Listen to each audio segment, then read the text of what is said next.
Dark Memories by J.J. Bell. Chapter 1. Identify. He took a long pull off his cigarette and looked at the other man who sat behind his desk with filing cabinets to the left and right behind him. The sounds of the prison echoed outside the door. The man behind the desk was a doctor of psychiatry. He wore a wrinkled suit and an expression of being overworked. The dark circles under his eyes gave the man in front of the desk the look of many sleepless nights. So where do you wish to begin? The man in front of the desk, dressed in a bright orange prison uniform. Well, hello. My name is Dr. Burke. According to your file, your name is John Doe.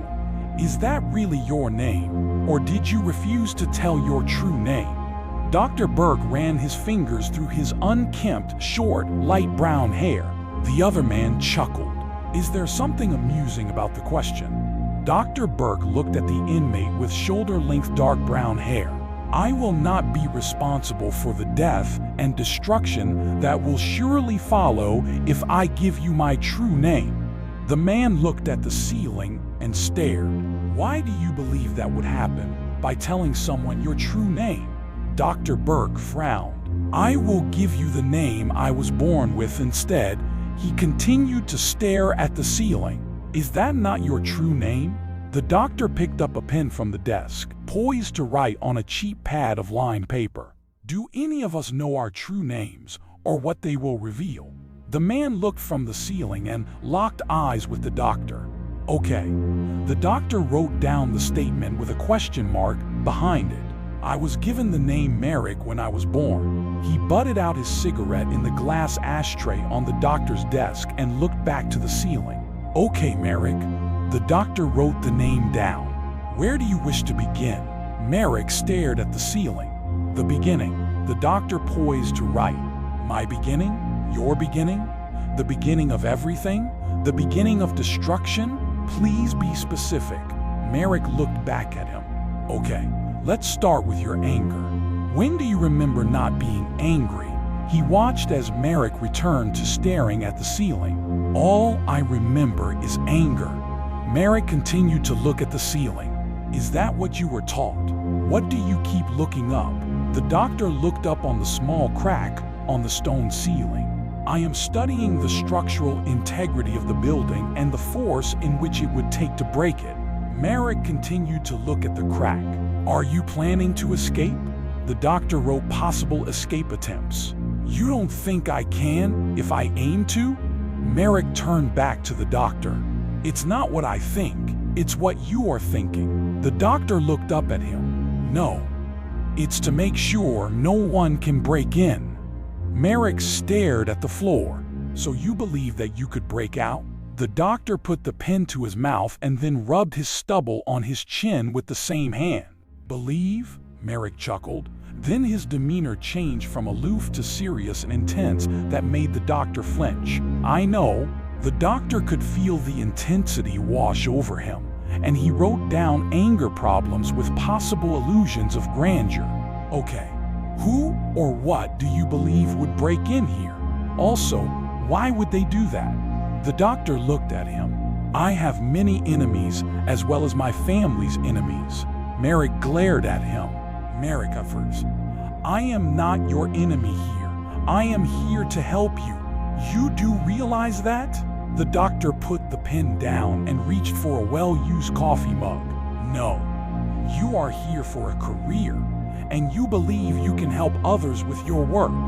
You are not here to help me personally.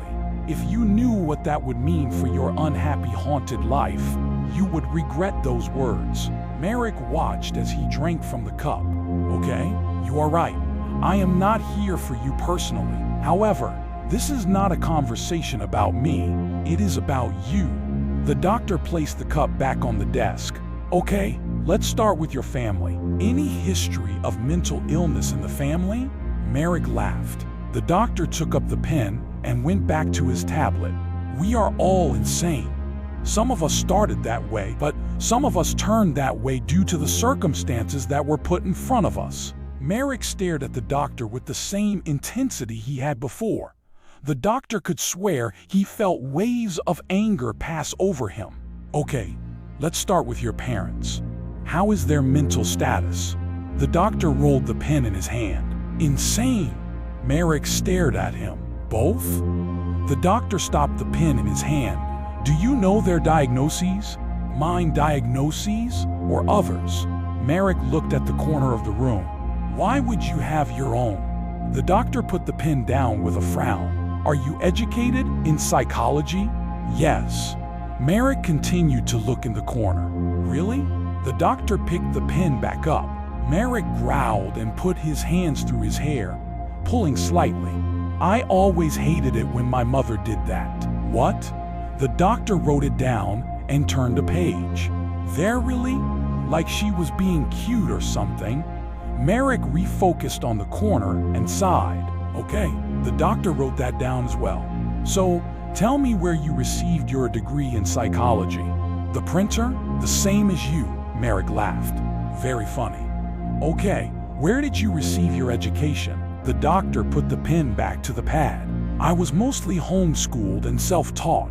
Merrick turned and stared at another corner. Okay, tell me what you taught yourself. The doctor rubbed his stubble again. Engineering, languages, mathematics, physics, chemistry, the list goes on and on. Merrick continued to stare at the new corner. What did your parents teach you? He wrote down fields of study. We are getting off the subject in the question. Merrick looked at him, then back to the corner. Okay, my mother was born insane, and my father was made that way by his family. So, insanity runs in your family. The doctor scribbled on the pad. Merrick nodded. How many generations do you know? The last 4 that I know of. Merrick stared into the corner. Starting with? The doctor scribbled more on his pad. Then, he turned another page. My parents. Neither talked much about their childhoods. My mother was disowned for her behavior and kicked out before she was fully an adult. My father was kept caged until my mother found him and freed him. Wait a minute, you mean like an animal caged or just really sheltered? The doctor looked up from his pad. Like an animal. So of course, he would fall for the one who freed him from his miserable existence. Merrick heard the doctor as he wrote more on the pad. Your mother sounds like a very kind-hearted and brave person. The doctor stopped writing. Merrick laughed and shook his head. Okay, then why did she do it? The doctor looked at Merrick. She did it to piss off his family. Merrick laughed. What? The doctor stared at him. Told you. Totally unequivocally insane. Merrick looked at him. Okay, well, what happened after she did this? The doctor went back to his pad. He turned to the next page. She slaughtered half of them, with the help of my father and her best friend who came with my mother to piss off his family. Merrick turned his attention back to the corner he had been studying. Wow, so your parents were murderers? The doctor gasped. It really depends on your definition of murder. Some would call them saviors. It wasn't just my father who was caged in that place. Merrick looked at the floor. The doctor swallowed hard and wrote on his pad. In my opinion, they should be viewed as both. Sometimes they had to be saviors, and sometimes murderers. Merrick looked at the doctor and then back to the floor. The door opened, and a guard with a deep scowl upon his face looked at Merrick. He then turned to the doctor. Time's up. Okay, well, it was nice meeting you. The doctor offered his hand to Merrick, and the guard shook his head at the doctor. Merrick just stared at the doctor's desk as the guard went in front of him. Let's go. Merrick stood and followed the guard out. When the door shut, the doctor went to review his notes. As he thumbed through the pages, he found them all blank. He looked at the door. He looked at his pen. He looked back at the door. He ran the pen across the page, and the ink showed thick. He looked at the door and back at the pad. He then turned his gaze to the crack in the ceiling. Fear crept in. Nonsense. As he shook his head, the guard escorted Merrick back to his cell. He had let them arrest him and hold their hearings. He did not speak throughout the whole event. He was tired of hiding, fighting, compromising, and everything. He knew that he had hit his bottom and needed time to heal. This was the safest way he could come up with the circumstances in which he always found himself. His main plan was always to hide and just deal with it with science and magic. He never dealt with his anger, his life, his wife, or his child. Oh, how he missed his wife and child. It took weeks to have the entire hearing, and his sentence was 6 years for aggravated assault. He could have run and never let it go this far, but something had to change to see any hope for the future. He looked around his empty cell. He did not have a cellmate yet, and he was brought in last night from the county jail to this prison cell. He let them put him here because he needed time to make a lasting change. He had read countless stories of how people's lives were changed because they hit rock bottom and ended up in places like this. He wondered if this would work for him as well, but it would not change his life. Perhaps it would change his outlook on life. He sat in his cell. It was in the middle of the day, and he heard the other inmates outside their cells socializing or watching the one small TV that was in the common area. "Hey, newbie." A rather big man stuck his head in Merrick's cell and smiled. "I am the welcome wagon, and here to tell you how things run here." Merrick turned his attention to the one small window in his cell. "Hello." The man rolled his eyes and rubbed his bald head. "You need to show who you throw down with, or you could have lots of trouble that you don't want, man." "Are you really going to do this?" Merrick glared at him. "Do what?" The man frowned. "Oh, we will protect you from the other guys if you are our bitch crap." Merrick continued to glare at him. "Hey, I am just trying to help you." The man's face filled with anger. "Oh, please just walk away." Merrick looked away.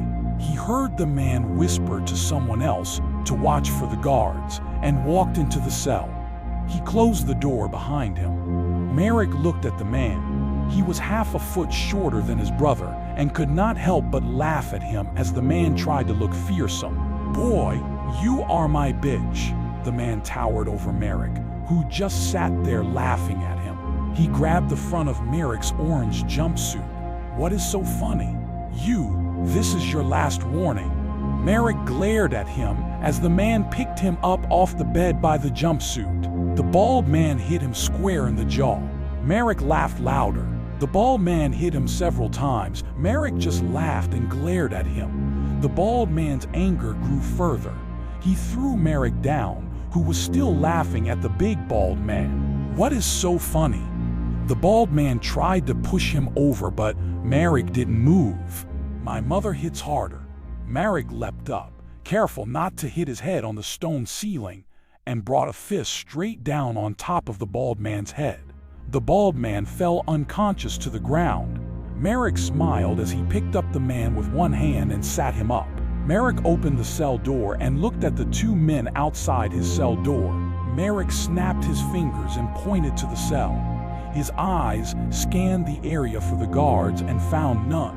The two men looked inside the cell and back at the Merrick. Both men were bald and sported Nazi tattoos for all to see. One had a tattoo on his forehead, and the other man had a tattoo on his arm. Both men were taller and looked much larger than Merrick, who was only 5 feet 6 and looked like he might weigh about 130 pounds. He had a little accident. "Should we call the guards?" Merrick smiled and stepped out. "No, the one with an arm tattoo went into the cell." The other man glared at him. Merrick smirked at him. "If he doesn't wake up in about an hour, come get me or get a guard." Merrick watched as the first man dragged the other man, who was larger than he was, out of his cell. The other man began to look like a bull about to charge. His white face was turning from pink to red as his nostrils flared. "Don't be stupid," Merrick hissed and tilted his head to the right. The man dragged the unconscious man into a different cell and shook his head at the man about to charge Merrick. The man ran blindly at Merrick. The thick metal door of the common room opened and in came 4 guards. The man with the forearm tattoo was shouting no at the man with the forehead tattoo. He knew if the man who lay unconscious in his cell was knocked out by this guy, he would not have a prayer. The unconscious man had knocked out the other man a couple of months ago. The fury of blows that came at Merrick was all gracefully dodged. He did not even change his stance, just dodged the blows as they came to him. The first guard got there with his nightstick and swung at the larger man. The larger man blocked the nightstick and went to strike the guard when Merrick's arm blocked him. Both the guard and the larger man were shocked. Another guard came in to help the first one. The larger man, full of rage, swung at the second guard and was blocked by Merrick. The larger man turned his attention back to Merrick. A flurry of blows went to him, which he again dodged with such grace that the other inmates watched in awe. The other two guards who had come into the common room tried in vain to get the other inmates back in their cells. The two guards stopped and watched as well. Merrick only dodged every blow from him, but he blocked all attacks on the two guards. The guards that were trying to break up the fight realized that the smaller man in this brawl had not struck anyone, but was protecting all three of them who were being attacked by this rather large Nazi. This brawl continued for a number of minutes before more guards came in and tackled the larger man. Merrick allowed them to push him to the ground and put cuffs on him. The other man was so infuriated that he fought the whole time until he was sprayed with pepper spray and hit several times with nightsticks. Both of the men in cuffs stood up, and the larger man turned to Merrick. He spat and glared at him. The anger swelled inside Merrick, and he leapt from the hands of the guards, who were shocked at the strength of the smaller man. There was a resounding crack sound as Merrick's forehead met the other man's tattooed forehead, and the larger man crumbled to the floor.